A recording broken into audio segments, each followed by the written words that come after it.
स्वस्थ रहने की सलाह कार्यक्रम में आप सभी का स्वागत है। स्वस्थ रहने की सलाह कार्यक्रम में हम अभी तक डॉक्टर पवन मेहता, डॉक्टर संजीव मेहता, डॉक्टर विजय शंकर मिश्र और डॉक्टर सुरेश पमनानी से रूबरू करवा चुके हैं। आज हमने उदयपुर के जाने माने न्यूरोलॉजिस्ट एवं चक्कर स्पेशलिस्ट डॉक्टर A.K. वत्स से चक्कर वर्टिगो के संबंध में चर्चा की। चक्कर आना एक आम बात है और चक्कर आने के कई कारण होते हैं। चक्कर और वर्टिगो का उपचार कुछ हल्की सी एक्सरसाइज से भी किया जा सकता है। आवश्यकता नहीं कि उसके लिए दवाइयाँ भी लेनी पड़े। उदयपुर के शांतिराज हॉस्पिटल में अपनी सेवाएं दे रहे न्यूरोलॉजिस्ट एवं चक्कर स्पेशलिस्ट डॉक्टर A.K. वत्स ने चक्कर वर्टिगो के बारे में आवश्यक और उपयोगी जानकारियां प्रदान की। नमस्कार, मैं डॉक्टर A.K. वत्स, वरिष्ठ न्यूरोलॉजिस्ट उदयपुर। आज स्वस्थ रहने की सलाह कार्यक्रम में आपको चक्कर अर्थात वर्टिगो के बारे में कुछ जानकारी दूंगा। वर्टिगो या चक्कर आना या खुद घूमता हुआ महसूस करना या आसपास की चीजें घूमता हुआ महसूस करना एक बहुत ही कॉमन बीमारी है, लक्षण है और इस बीमारी के कई कारण होते हैं। हम मेडिकल साइंसेज में वर्टिगो को पेरिफेरल वर्टिगो, जो कि ब्रेन के बाहर उत्पन्न होता है, और सेंट्रल वर्टिगो, जो कि ब्रेन के अंदर उत्पन्न होता है, में विभाजित करते हैं। पेरिफेरल वर्टिगो और सेंट्रल वर्टिगो के बीच में भेद करना अत्यंत आवश्यक है, क्योंकि इनके कारण भिन्न होते हैं और इनका ट्रीटमेंट भी अलग होता है। सेंट्रल वर्टिगो ब्रेन में कहीं भी लीजन होने की वजह से हो सकता है, जैसे खून की नाड़ी बंद होना, ब्रेन में हैमरेज होना, ब्रेन के अंदर डीमाइलिनेशन होना, मतलब ब्रेन की जो झिल्ली होती है, माइलिन शीथ है, उसका डैमेज होना, या इंजरी के बाद भी हो सकता है। कई बार वायरल इन्फेक्शन की वजह से भी होता है और इसके कारण आमतौर पे MRI ब्रेन करने के बाद मालूम पड़ते हैं। आमतौर पे पोस्टीरियर फोसा, मतलब ब्रेन का पिछले वाला हिस्सा, जिसको ब्रेन स्टेम, मेडुला और सेरेबेलम कहता है, उसमें कोई रोग होने से, जैसे कि खून की नाड़ी बंद होना या डीमाइलिनेशन होना, या कई बार हमारे देश में एक न्यूरोसिस्टिक सर्कोसिस करके बीमारी होती है, जिसकी वजह से सिस्ट हो जाते हैं ब्रेन के अंदर, या इवन ट्यूबरक्लोसिस की वजह से चक्कर आने की समस्या हो सकती है। तो सेंट्रल वर्टिगो का पूरा जो निदान है और उपचार है वो न्यूरो इमेजिंग और MRI ब्रेन पे निर्भर करता है। पेरिफेरल वर्टिगो के कॉजेस ब्रेन के बाहर होते हैं। ब्रेन के बाहर वो अंदरूनी कान के अंदर भी हो सकते हैं, जहां पे एक मोशन सेंसर होता है, जिसको हम सेमी सर्कुलर कैनाल्स बोलते हैं, या जो वेस्टिबुलर नर्व होती है, जो कि 8वें नंबर की नस कहलाती है, वेस्टिबुलो कॉक्लियर नर्व, और जो अंदरूनी कान के अंदर होते हुए ब्रेन के अंदर दाखिल होती है और फिर ब्रेन स्टेम में जाती है। ब्रेन स्टेम से पहले का हिस्सा से लेके अंदरूनी कान तक कहीं भी कोई विकार होने से पेरिफेरल वर्टिगो हो सकता है। पेरिफेरल वर्टिगो के जो कॉमन कॉजेज होते हैं, उसके अंदर benign paroxysmal positional vertigo, vestibular neuritis, मेनियर्स disease, और कई बार वेस्टिबुलर पैरोक्सिस्मिया करके रोग होता है, जिसके अंदर एक खून की नाड़ी 8वें नंबर की नस के पास आ जाती है। समीप आने से, उसकी पल्सेशन से 8वें नंबर की नस की माइलिन शीथ डैमेज होने से अपने आप स्वतः ही कुछ डिस्चार्जेस निकलते हैं, जो कि वर्टिगो और पोस्चरल इम्बैलेंस करते हैं। तो जो मोस्ट कॉमन कॉज है वर्टिगो का वर्ल्ड वाइड, वो पोजिशनल वर्टिगो है। पोजिशनल वर्टिगो को हम BPPV कहते हैं, बेनाइन पैरोक्सिस्मल पोजिशनल वर्टिगो, जिसके करीबन 15 सब टाइप्स होते हैं, और इसका एक लेटरलाइजेशन भी होता है, 15 एक साइड के लिए, राइट के लिए, और 15 लेफ्ट साइड के लिए। अब इसकी विशेषता ये होती है कि इस तरह के जो चक्कर BPPV के होते हैं, वो लेटने पे, लेट के उठने पे, करवट बदलने पे, कभी एक करवट पे, कभी दोनों करवट पे, कभी नीचे झुकते हुए, जैसे नीचे से आपने कोई चीज उठाई या आपने लेस बांधे, या ऊपर देखते हुए, जैसे पानी पीने के लिए आपने ग्लास ऊपर किया, बिना झूठे के ग्लास को पी रहे हैं, या किसी हाई शेल्फ पे आप चीज सामान को रख रहे हैं, उस समय कुछ सेकंड्स के लिए तेज चक्कर आते हैं, कई बार इतने तेज चक्कर भी होते हैं कि आपका बैलेंस बिगड़ के नीचे गिरने की संभावना बनी रहती है। आमतौर पे इस तरह के जो वर्टाइगो होता है, जिसको हम बीपीपीवी या पोजिशनल वर्टाइगो बोलते हैं, उनका उपचार दवाइयों से संभव नहीं है। इसके लिए हम लोग कुछ पोजिशनल टेस्ट करते हैं, जैसे कि डिक्स हॉलपाइक टेस्ट होता है, जिसमें गर्दन को एक एंगल पे लेके नीचे की तरफ मोड़ते हैं और उससे जो एक ऑक्यूलर रिस्पॉन्सेज होते हैं, आंखों का हिलना देखते हैं, जिसको हम निस्टैग्मस बोलते हैं। उस निस्टैग्मस के आधार पे ये निर्भर होता है कि कान के अंदर कौन सी सेमी सर्कुलर कनाल अफेक्टेड हुई है और तद अनुसार उसके रीपोजिशनिंग होती है। इस बीमारी में कुछ कैल्शियम के पास पार्टिकल्स अंदरूनी कान के अंदर संतुलन की जो नस का सेंसर होता है उसका एक हिस्सा होता है, जिसको यूट्रिकल बोलते हैं। उसके अंदर एक जेली लाइक सब्सटेंस में नॉर्मली प्रेजेंट होता है। किसी कारणों से वो नॉर्मली जो कैल्शियम उसके अंदर एम्बेडेड होता है जेली के अंदर, उससे बाहर निकल के मोशन सेंसर्स की ट्यूब्स के फ्लूइड में आ जाता है और उसकी वजह से गर्दन हिलाने पे, लेटने पे, उठने पे, करवट लेने पे, ऊपर या नीचे देखने पे या झुकने पे चक्कर आते हैं, कुछ सेकंड से लेकर 30 सेकंड्स के लिए, और साथ में कई बार उल्टी भी होती है। तो यदि हम पोजिशनल टेस्ट से मालूम कर लेते हैं कि राइट साइड या लेफ्ट साइड में इफेक्टेड है या राइट साइड में इफेक्टेड है, तो 14 ऐसी जगह हो सकती हैं जहां पे वो कैल्शियम के लूज पार्टिकल्स या कई बार चिपके हुए भी होते हैं। वो इन आधार पे मालूम पड़ता है कि पोजिशनल टेस्ट में आपने किस तरह की निस्टैग्मस, आंखों का किस तरह से स्वतः ही पोजिशनल देने पे हिलना देखा, और उसके अनुसार फिजिकल थेरेपी, जिसको रीपोजिशनिंग मैनुअल बोलते हैं, वो की जाती है। उसका उद्देश्य ये होता है कि जो चीज गलत जगह पे आ गई है वो सही जगह पे पहुंचाई जाए। जैसे एक दीवार है, उसके ऊपर पेंट है, उसकी शोभा बढ़ा रहा है, अगर वही पेंट उखड़ के फ्लेक्स बन के जमीन पे गिर जाए तो गलत जगह पे आ जाएगा, तो वो कचरा हो जाएगा। इसी तरह कैल्शियम नॉर्मली अंदरूनी कान के जो मोशन सेंसर का एपरेटस होता है, सेमी सर्कुलर कैनाल, उसमें एक जगह होती है यूट्रिकल, वहां नॉर्मली प्रेजेंट होता है, परंतु वो वहां से निकल के सेमी सर्कुलर कैनाल के फ्लूइड में आ जाता है, जो एक रिफ्लेक्स को बाधित करते हैं, जिसको वेस्टिबुलर ऑकुलर रिफ्लेक्स बोलते हैं। बेसिकली वेस्टिबुलर ऑकुलर रिफ्लेक्स वो हमारे गर्दन के मूवमेंट्स और आई के मूवमेंट्स में समन्वय बैठाता है। मैं कैमरे के सामने बैठा हूं अभी और मैं सामने देख रहा हूं और मैंने गर्दन यूं हिलाई 45 डिग्री लेफ्ट में, तो मेरी आंखें स्वतः ही 45 डिग्री राइट में घूम गई हैं, ताकि मेरे सामने की जो छवि है वो हिलती हुई ना प्रतीत हो, अर्थात फिक्सेशन मेंटेन हो। ये रिफ्लेक्स होता है वेस्टिबुलर ऑकुलर रिफ्लेक्स, जो कि 3 प्लेन्स में होता है, हॉरिजॉन्टल प्लेन और वर्टिकल प्लेन्स में। जैसे मैंने 20 डिग्री अगर आंख के ऊपर गर्दन पीछे की तरफ ली है, तो मेरी आंखें 20 डिग्री आगे की तरफ घूम जाएगी, ताकि फिक्सेशन मेंटेन रहे। इस रिफ्लेक्स को हम वॉलेंटरली इनहिबिट भी कर सकते हैं, रोक भी सकते हैं। जैसे मैं मेरे अंगूठे को देख रहा हूं और साथ में मैं गर्दन भी हिला रहा हूं, तो मैंने इस रिफ्लेक्स को इनहिबिट कर दिया। अब मेरी आंखें वहीं जा रही हैं जहां मेरी गर्दन जा रही है। ये सब चीजें बैकग्राउंड में होती रहती हैं।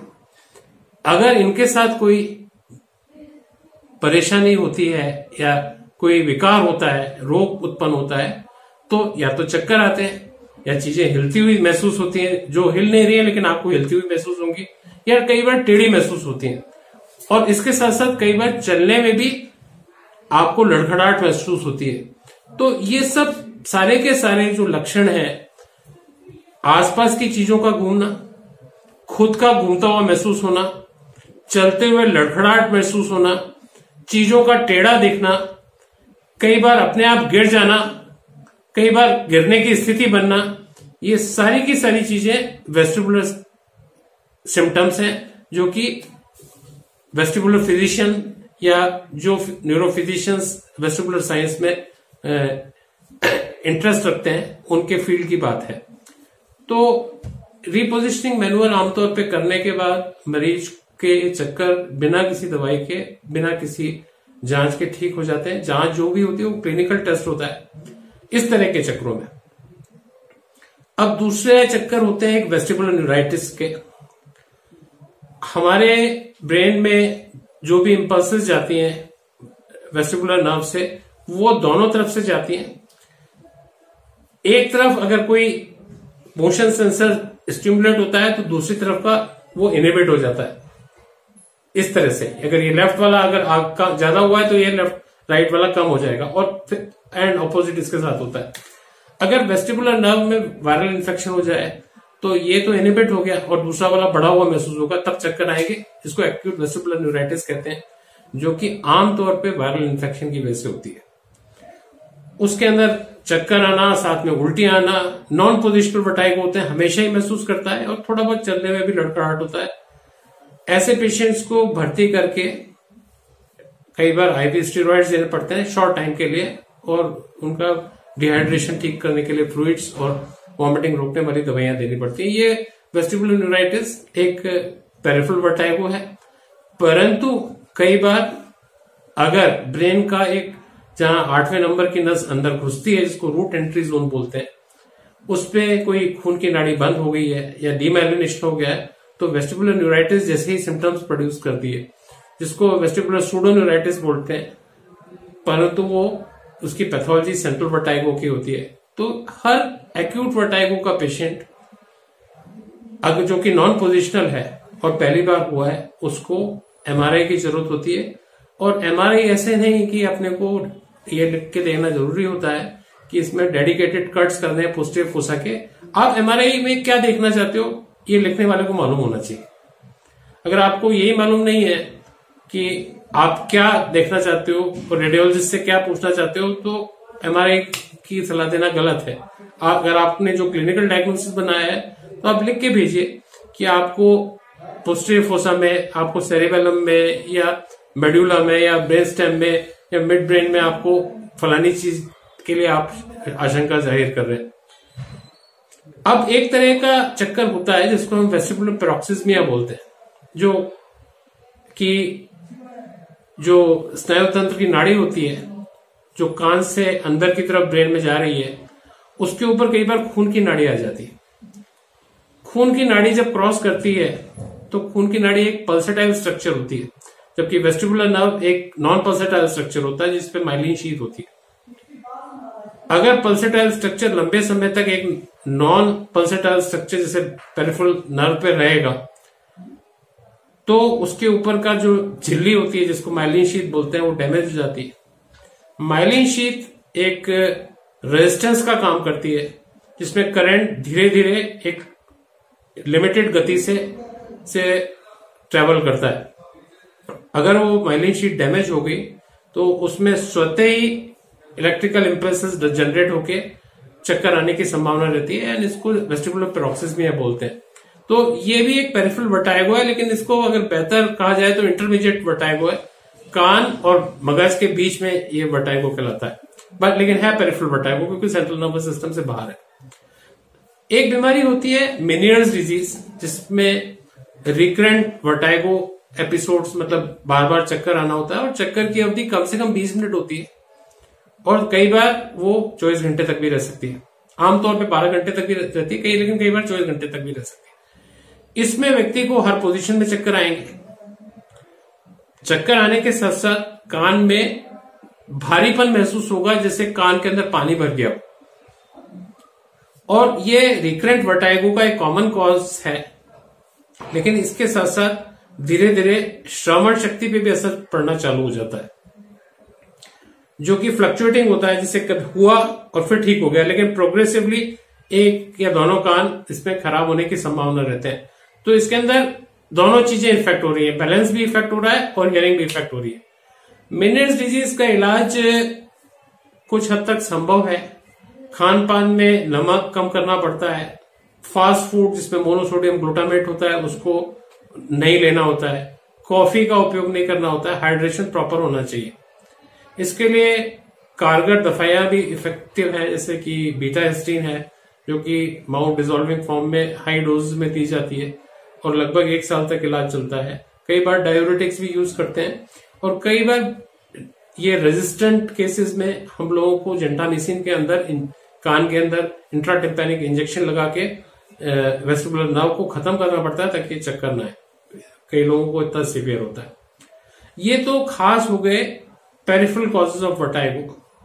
सेंट्रल कॉजेज ऑफ वर्टाइगो, जहां पे जो विकार है ब्रेन के अंदर होता है, उसके कॉमन कॉजेज में स्ट्रोक है, जिसमें खून की नाड़ी बंद होने की वजह से, डीमाइलिनेशन है, जिससे ब्रेन के अंदर जो माइलिन होता है वो किसी कारण से अफेक्ट हो, और एक इंपॉर्टेंट कॉज है वेस्टिबुलर माइग्रेन। वेस्टिबुलर माइग्रेन एक ऐसा माइग्रेन होता है जिसमें चक्कर आते हैं, जिनकी अवधि कम से कम आधे घंटे से लेके 72 घंटे तक हो सकती है।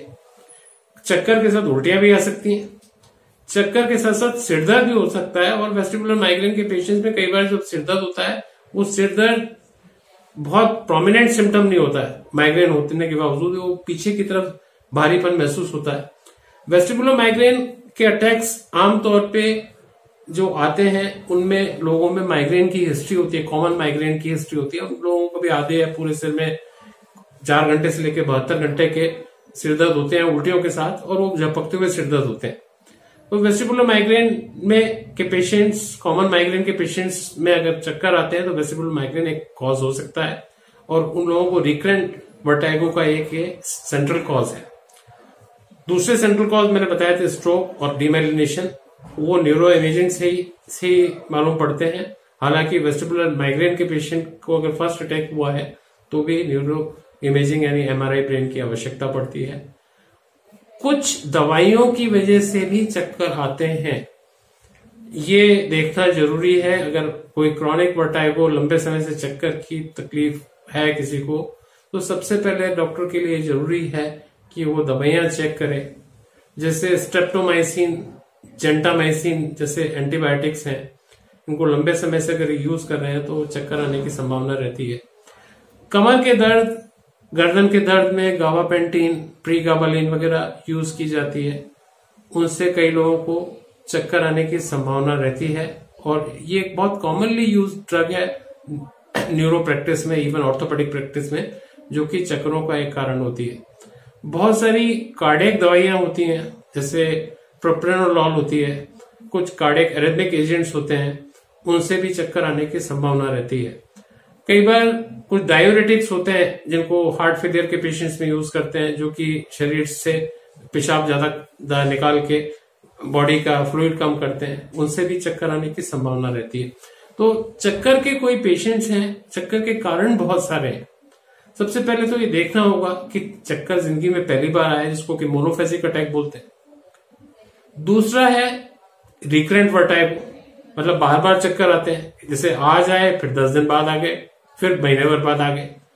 अब रिकरेंट वर्टाइगो में भी एक तो होते हैं रिकरेंट पोजिशनल वर्टाइगो, जो कि मोस्ट कॉमनली बीपीपी भी होते हैं, जो कि मैंने आपको पहले बताया है इसके बारे में कि कान में संतुलन की जो तंत्र होता है उसके अंदर कैल्शियम के लूज पार्टिकल्स रहते हैं।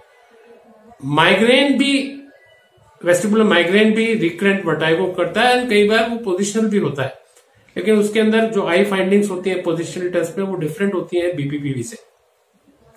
तो दूसरा पैटर्न ये हो गया कि रिकरेंट वर्टाइगो है स्पॉन्टेनियस, और दूसरा पोजिशनली इंड्यूस्ड। तीसरा होता है क्रॉनिक वर्टाइगो सिंड्रोम, मतलब लंबे समय से चक्कर और पोस्चरल इम्बैलेंस हो रहा है, उसके अंदर ब्रेन ट्यूमर होने के चांसेस, कई बार पैरानियोप्लास्टिक सेरेब्रल डिजनरेशन, मतलब ब्रेन बॉडी के अंदर कहीं कैंसर डेवलप हो रहा है, लेकिन उस कैंसर के अगेंस्ट जो एंटीबॉडीज हैं वो ब्रेन के एक सेरेबेलम पे इफेक्ट करती हैं स्पेशली। और अगर मल्टीपल लक्षण है, जैसे भूख नहीं लग रही हो, वजन कम हो रहा हो, एल्डरली पेशेंट है, उसमें कई बार पैरानियोप्लास्टिक सिंड्रोम्स भी इंपॉर्टेंट होते हैं चक्कर का। तो रफली मैंने चक्कर के सभी महत्वपूर्ण कारणों के बारे में आज मैंने जानकारी दी है। बाकी सबसे ज्यादा इंपॉर्टेंट हिस्ट्री होती है, इतिहास की मरीज का आपको टेम्पोरल पैटर्न क्या है। सबसे पहले तो ये जानना जरूरी होता है कि चक्कर का मरीज जब आपके पास आया है तो बहुत सारे पेशेंट होते हैं जो एपिलेप्सी के होते हैं, उनके पेरेंट्स आपको लेके आएंगे साहब इसको चक्कर आ जाते हैं, तो आप जब एज ए फिजिशियन या न्यूरो फिजिशियन चिकित्सक की तरह आप जब पूछेंगे तो आपको ये पूछना जरूरी है चक्कर से उसका तात्पर्य क्या है। कई बार बच्चा बेहोश होकर गिर रहा है, माँ बोल रही है इसको चक्कर आ जाते हैं, तो आप उनसे इलेबोरेट करने को पूछिए कि चक्कर में क्या होता है, तो मालूम पड़ता है नहीं सब चक्कर, वो बोल रही है वो कि चक्कर आके वो गिर जाता है। मैं फिर पूछा मैंने उससे कि क्या बेहोश होता है, बोला हाँ साहब बेहोश भी होता है और ऐसे झटके भी खाता है।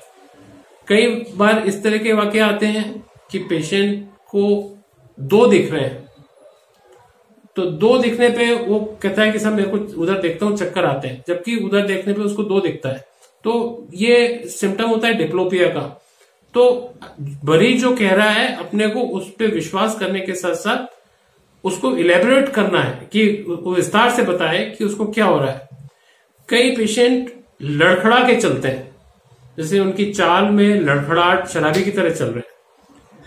अब उनके साथ जो व्यक्ति आया है बोले साहब इसको चक्कर आते हैं, तो जैसे ही मरीज आपके कंसल्टेशन रूम में घुसता है डॉक्टर को जान लेना जरूरी होता है कि उसकी चाल कैसी थी। तो जब इस तरह से कोई पेशेंट मेरे चैम्बर में लड़खड़ाता हुआ आता है और उसका साथ में जो अटेंडेंट है ये बोलता है कि साहब इसको चक्कर आते हैं, तो मैं सबसे पहले यही पूछता हूं कि ये जो लड़खड़ाहट है क्या आप इसी को चक्कर कह रहे हो या घूमने वाले चक्कर भी आते हैं? दोनों साथ भी हो सकते हैं कई कंडीशंस में। तो कई केसेस में मालूम पड़ता है नहीं साहब वो जो लड़खड़ाहट हो रही है उसको ये चक्कर कह रहे हैं। तो वो पोस्चरल इम्बैलेंस या लड़खड़ाहट जो है वो भी एक वेस्टिबुलर सिम्टम हो सकता है, लेकिन उसके और भी कारण होते हैं, जैसे पेरिफेरल न्यूरोपैथी, किसी को डायबिटीज है वो भी लड़खड़ाता है कई बार अगर पेरिफेरल न्यूरोपैथी हो गई है।